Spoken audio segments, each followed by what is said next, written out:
That was just a little bonus work for today. We'll really start what would be our normal game week preparation tomorrow. So we got some work in today, and then the guys are done. They're not going to watch film or anything. They're just out of here, hopefully get some more rest and get sharpened up for the rest of the week. So it was good practice. How have you liked what you've seen from Ellis through the first couple of days back?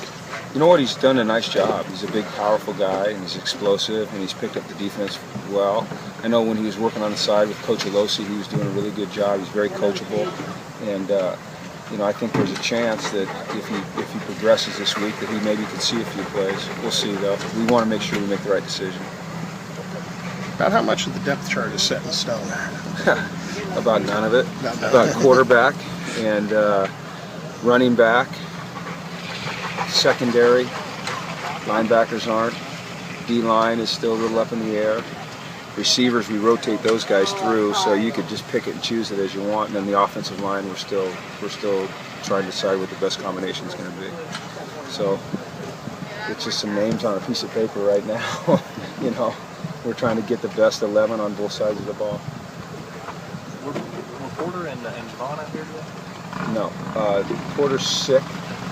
And Javon wasn't out here today. So. Is he okay? Yeah. Javon? Yeah. What has to happen up front on the offensive line for this offense to work? Boy, that's a tough question. It's hard because we haven't had a chance to work 5 guys together probably for more than one practice. So my first answer would be consistency, but that's hard right now just because of the movement along the offensive line. But they have to develop consistency, and that's in communication, you know, and playing off of each other.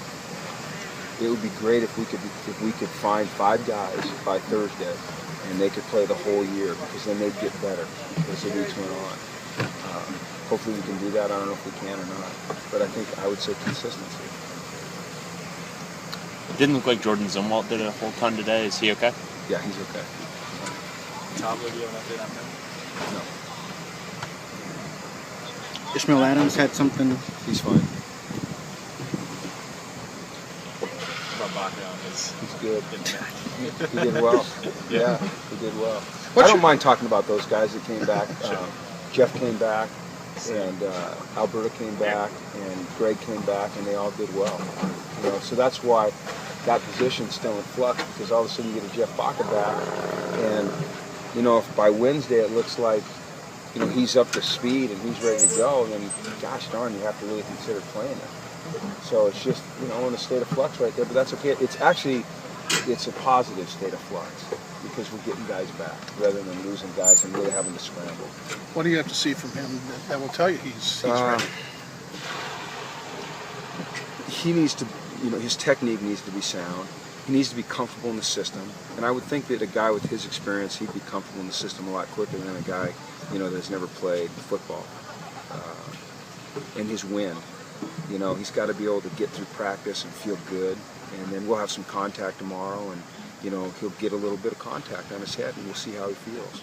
So if he can do those things, and I'm not saying that we definitely will play him, but we certainly have to look at playing him, just because he's a good player, you know, and you want your good players to play.